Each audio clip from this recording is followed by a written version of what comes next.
The cafe was buzzing with the usual lunchtime crowd, but one corner table held a quiet little drama that could have gone completely unnoticed. A poor woman, clearly exhausted and trying to keep to herself, clutched her daughter's hand and slipped into a shadowed booth, hoping no one would pay attention. Her worn coat and tired eyes told a story of struggle, a story most people walked past without a second glance. But the little girl sitting beside her had other plans. She couldn't stop staring at the food on the table across from them, a plate that belonged to a single dad, who had just settled in with his lunch. He noticed the tiny pair out of the corner of his eye. First, the mother trying to remain invisible, and then the little girl's innocent curiosity as her gaze kept drifting back to his plate. There was something about the way she looked timid, but hopeful that made him pause mid. Who were they, and why were they here? The cafe noise seemed to fade as he tried to read the story written in their expressions. Little did he know, this small, quiet moment was about to change all their lives forever. Would he reach out, or let them slip away unnoticed? The single dad, Mark, shifted in his seat, pretending to check his phone while keeping a careful eye on the little girl. There was something familiar in the way she watched, not with greed, but with quiet longing. He could see the woman's hands trembling slightly as she tightened her grip on her daughter's hand, as if trying to shield her from the world.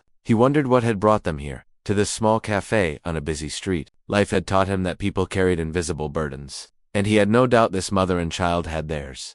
The little girl, maybe 5 or 6, had big brown eyes that seemed too aware for her age. She whispered something to her mother, just a tiny murmur, but the woman shook her head softly, smiling faintly yet nervously. It was clear they were trying to leave quietly, but the girl's curiosity kept slowing them down. Mark's mind raced. Should he ignore it and eat his lunch, or was this some moment he couldn't walk past? Something in her gaze tugged at him, a mix of innocence and need that he couldn't quite explain. And then, as the mother finally stood, ready to go, the little girl's hand brushed against the edge of his table. What would happen next? Mark froze for a moment as the little girl's fingers lightly grazed the edge of his plate. It was such a small gesture, almost nothing, but it made him look up properly. Their eyes met, and he caught the mix of hunger and shyness in hers. The mother, sensing the moment, tightened her grip on the girl's hand again, but her face betrayed worry. Had he noticed them? Would he confront them? Or worse, ask them to leave? Across the cafe, other customers chatted and laughed, completely unaware of the silent tension building at the corner table. Mark's mind raced. He thought about his own daughter, how protective he was,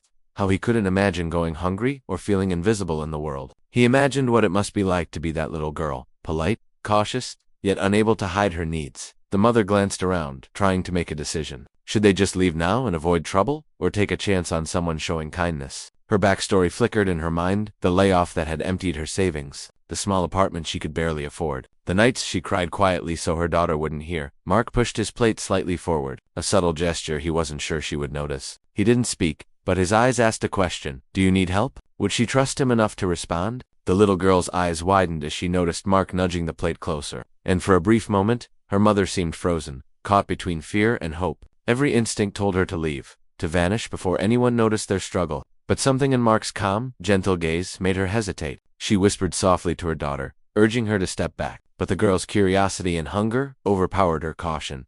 Mark sat still, letting the silence stretch, watching the small, tense movements between mother and child. He could see the weight they carried, the invisible burden of worry, etched into every line of the woman's face. He knew that offering help wasn't simple. It could be rejected, misunderstood, but he also knew that sometimes the smallest act of kindness could change everything. The cafe's ambient noise faded into the background. A waitress walked past, the hiss of the espresso machine punctuating the tense moment. But neither mother nor daughter seemed to notice. The girl's fingers hovered near the plate again, and this time she lingered, a quiet plea in her gaze. Mark's heart raced. He could reach out, speak, or let them slip away into the anonymity of the city streets. The mother's eyes darted toward the door, then back at him.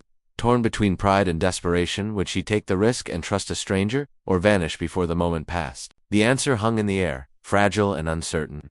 As the tension reached its peak, just as Mark was about to speak, a sudden commotion at the cafe door caught everyone's attention. A man in a sharp suit barged in, scanning the room with an impatient glare. His eyes landed on the mother and daughter immediately, and recognition flashed across his face. The woman stiffened, a flicker of fear crossing her features. Mark instinctively stood, protective instinct kicking in, unsure what threat had just entered the scene. The little girl clung tightly to her mother's coat, sensing the tension. The man's voice boomed across the room, demanding something that only the mother seemed to understand. Mark could feel the invisible wall of anxiety building higher between them, a barrier stronger than hunger or fatigue. He realized that whatever this man wanted, it wasn't just casual curiosity, it was urgent, personal, and likely dangerous. The mother's eyes darted to Mark, silently pleading, as if begging him not to get involved yet. But Mark knew that leaving now could mean abandoning them in the middle of whatever was about to unfold. The stakes had shifted dramatically. This wasn't just about a hungry child or a kind gesture anymore. The little girl tugged at Mark's sleeve, her innocent gaze now layered with confusion and fear. What had started as a quiet moment in a cafe had suddenly turned into a tense confrontation,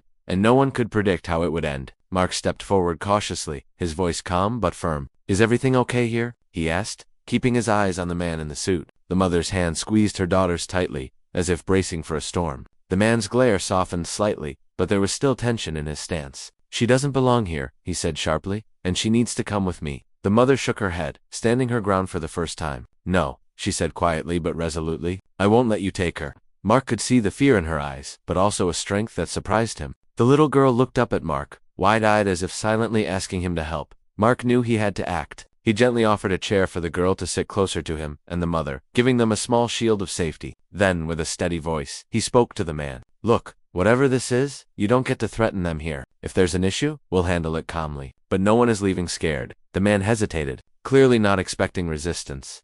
Suddenly, the mother pulled a small envelope from her coat pocket and handed it to the man. His expression changed from anger to shock. It turned out he was a distant relative, claiming guardianship over the girl. But the envelope contained legal proof showing the mother had full custody all along. Mark exhaled, relief washing over him, and the little girl hugged her mother tightly, tears of fear and relief mixing together. Just as they were about to leave, the girl whispered something into Mark's ear. She had overheard the man mention another relative looking for her. The danger wasn't completely gone, there was still more to face, but for now, the mother, her daughter, and Mark had survived the most intense moment of their day, bound by a small act of courage and trust that could change their lives forever. After the tense moment passed, Mark walked with the mother and her little girl to the cafe exit, making sure they weren't followed. Outside, the crisp air felt like a small relief, and the little girl skipped slightly, her earlier fear fading into curiosity. The mother looked at Mark with a grateful smile that spoke volumes. She didn't need words to show how much his quiet courage had meant to them. Over the next few days, Mark stayed in touch, helping the mother find a stable job and a safer apartment. He even offered to look after the little girl occasionally, and the bond between them grew naturally, built on trust and kindness. The encounter at the cafe, which had started as a simple observation of a hungry child, had transformed into a meaningful connection that none of them expected. The mother learned that it was okay to accept help, and Mark realized how much small acts of compassion could ripple into real change. The little girl's laughter returned, filling the apartment with warmth and life, a reminder of resilience and hope. Though the shadow of distant relatives still lingered, they now faced it together, stronger than before. What began as a quiet moment in a cafe became a turning point, showing that empathy, courage, and a willingness to reach out could rewrite a life forever.